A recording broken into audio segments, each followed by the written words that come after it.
Got a listener question for today. This is a good one. After my last trip to the range, I have a question about riding the reset.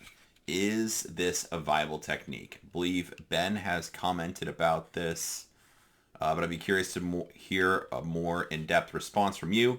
Switching between Beretta 92G and the Shadow 2, which is new to me. In single action, the travel of the trigger is longer on the Beretta, and for first time ever, found myself flinching, shooting doubles and not completing the second trigger press, trying to decide which gun I want to double down on with training. Any suggestions? Yeah, this is good to talk about. I like this question. So, basically, every gun is going to reset. No two people are the same. Every gun's going to have a little bit different trigger. So, Glocks, for example, well, happen to have a couple different guns here side by side. If we look at the triggers themselves, they are different distances forward to even contact the shoe, different amounts of travel they have to make before they break. After they do break, the wall thread's a little bit shorter reset, it seems like. Let's see about the Glock.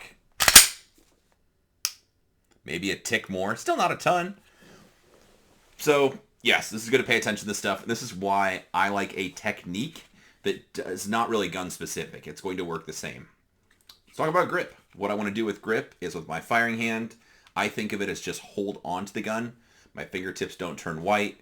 I don't use so much pressure that I can't. A good measurement is being able to lift my middle finger off the gun. I just set it back down. That's it for tension. With my support hand, I clamp down the gun really hard, and I keep that looser tension or more relaxed tension of my firing hand the way it is.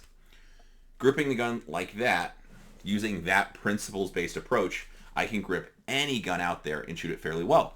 For example, I had to babysit. Well, had to. It was my cross to bear a box of Ben's guns for a week.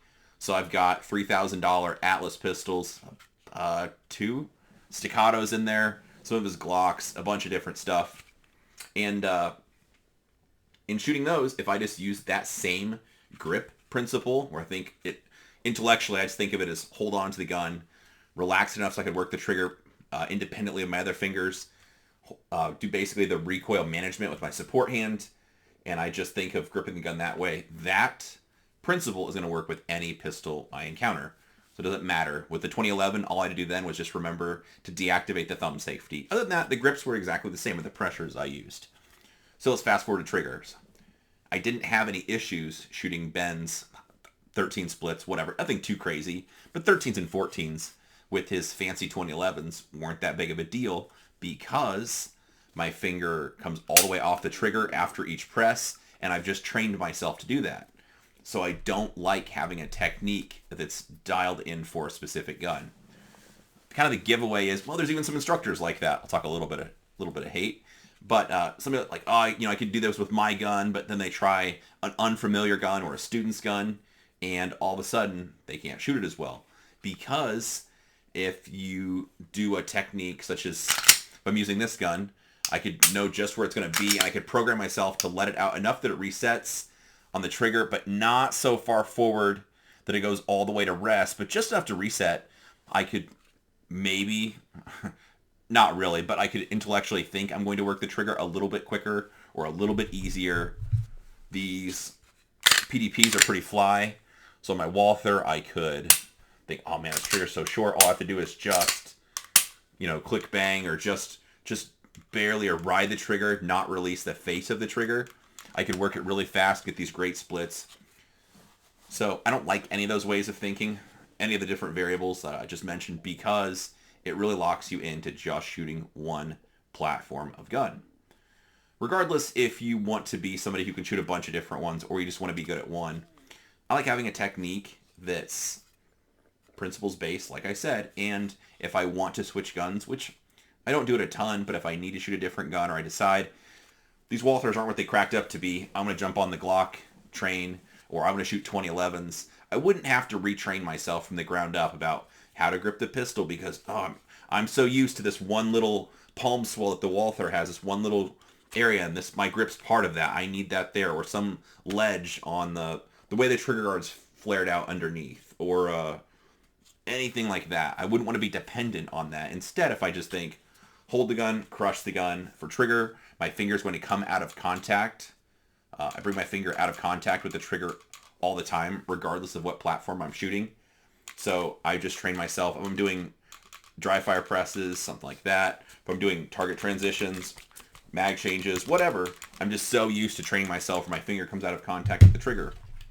Then if I shoot a Glock, I don't get trigger freeze or don't have any issues with that because it's the same deal.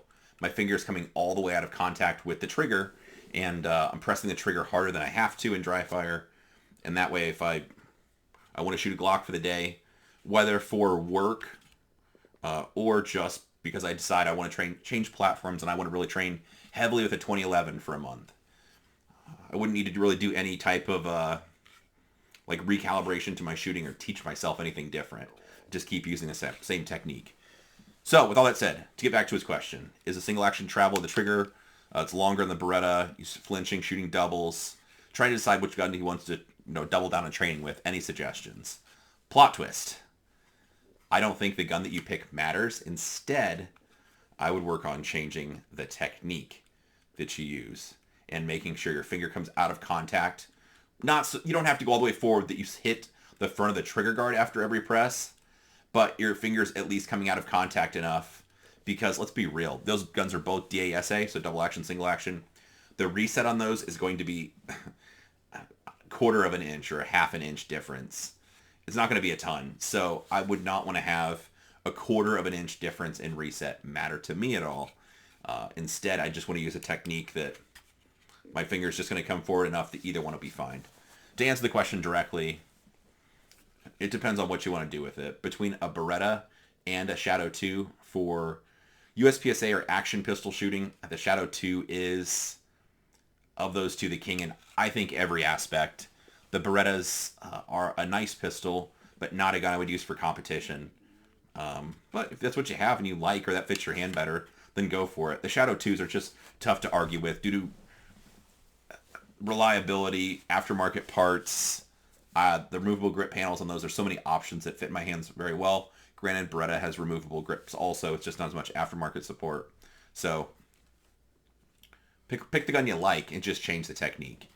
But the Shadow 2s are just tough to argue with because they're just so dominant in action shooting and aftermarket parts are so available. But regardless of which gun you choose, just be thinking about the principles and the techniques you're using when shooting the pistol, I think, is the right way to look. So hopefully that answers your question. If anyone else has questions, comments, feel free to drop them below. I do read through the comments, try to respond either in the comments if it's a short yes, no, or a one-sentence answer. If it's something longer, then I just add the video into a notes I keep. That way I can make sure it doesn't fall through the crack or I don't forget, and try to answer as many questions as I can. So appreciate you watching. I guess like, share, subscribe if you want. If not, I don't really care. And that's it. Have a good day.